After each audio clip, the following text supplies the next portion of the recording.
When Dominic Calvert-Lewin arrived at Leeds United, the expectations were sky high. A proven Premier League striker, a player with strength, presence, and that old-fashioned number 9 instinct that Elland Road had been crying out for. But as the months have rolled on, questions have begun to surface. Is he the missing piece, or another promise yet to be fulfilled?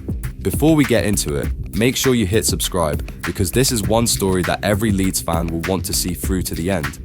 Calvert-Lewin's arrival from Everton was meant to be a statement. At 28 years old, it wasn't a gamble on potential, it was a bet on experience.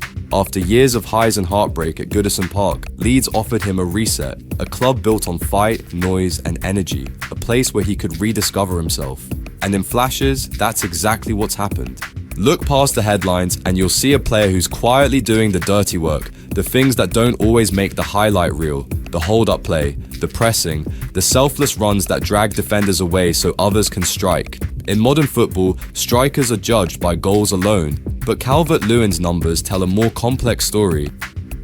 Across his first run of games, he's averaged strong accuracy, one of the top 5 in the league for shots on target percentage. That means when he shoots, he makes goalkeepers work. He's not ballooning efforts over the bar or slicing them wide. He's keeping it on frame, forcing saves, creating danger. And when you dive deeper, the data gets even more intriguing. Among Premier League forwards who've played significant minutes, Calvert-Lewin ranks 3rd for shots on target per 90 minutes. Ahead of him, Erling Haaland and Matthias Cunha. That's elite company. So why isn't he scoring more? The issue isn't quality, it's quantity. He simply isn't shooting enough. His hesitation in front of goal, the extra touch, the split-second delay, they've cost him moments that strikers thrive on. Against Tottenham, it was clear. 3 touches too many before pulling the trigger. Confidence and speed, that's all that's missing. But when he does let fly, the results are promising. He's clinical when he commits, and the signs of a player rebuilding belief are starting to show. What's fascinating is the kind of football Leeds are playing around him. Daniel Farke's system demands intelligence from the striker. It's not just about being a finisher, it's about being a focal point. And Calvert-Lewin has adapted to that role surprisingly well. He's not just a target man waiting for service, he's a creator too. In fact, his shot-creating actions per 90 are higher than several high-profile forwards across the league. Players like Kaoru Mitoma at Brighton and even Ollie Watkins at Aston Villa. That's not luck. That's the product of positioning, vision, and link-up play. He's learning to play like a forward who serves the system, not just himself. When Leeds attack, he drifts wide, pulls centre-backs out, then darts into space. It's not flashy, but it's effective. Take the home game last month, a quick counter-attack. Calvert-Lewin brings down a long ball with perfect control, holds off his man, lays it back to Aronson, whose shot spills into the path of Okafor. Goal. It looks simple, but the move doesn't happen without Calvert-Lewin's intelligence. That's what Leeds have been missing in previous seasons. It's easy to forget that this is a striker who's spent years in physical battles. At Everton, he was battered, marked, and injured repeatedly. He spent more time in recovery rooms than on the score sheet. But at Leeds, he's slowly regaining that edge, the physical sharpness, the explosiveness that made him England's backup to Harry Kane just a few years ago. He's not the fastest, he's not the flashiest, but when he's fully fit, few centre forwards in the league are better in the air or more awkward to defend, and the numbers prove it. Calvert-Lewin wins over 60% of his aerial duels. That's among the highest in the league this season. For a Leeds side that loves a cross, that stat matters. Still, fans are divided. Some see potential, others want end product. The truth probably lies somewhere in the middle.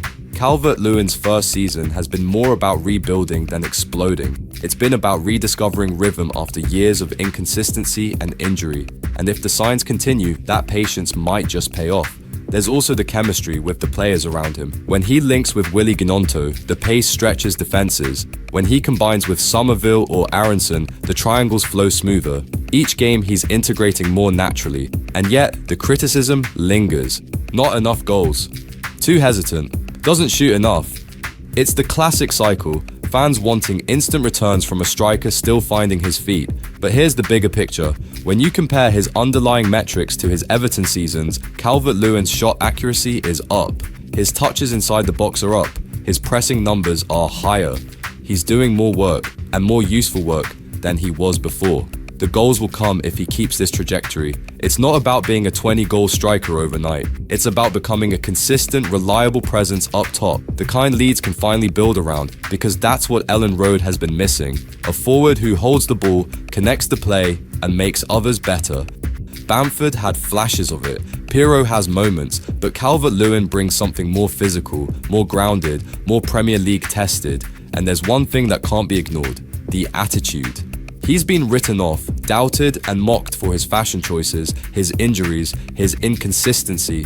But in interviews, his focus is sharp. He talks about proving himself, staying fit, contributing to something bigger. That hunger matters, because Leeds fans respect graft above glamour. By the turn of the year, he could easily be sitting on 6 or 7 goals, and if his confidence spikes, double figures by season's end are realistic. The margins are that fine. One good run of games and the conversation changes completely. There's also the tactical shift to consider. Under Farke, Leeds are trying to control games more, not just rely on chaos. That requires a striker who can play with intelligence, drop deep when needed, hold play, recycle the ball. Calvert-Lewin suits that evolution. He brings calm to frantic moments. He gives defenders something to worry about physically, and that in turn frees the wingers to attack with less pressure.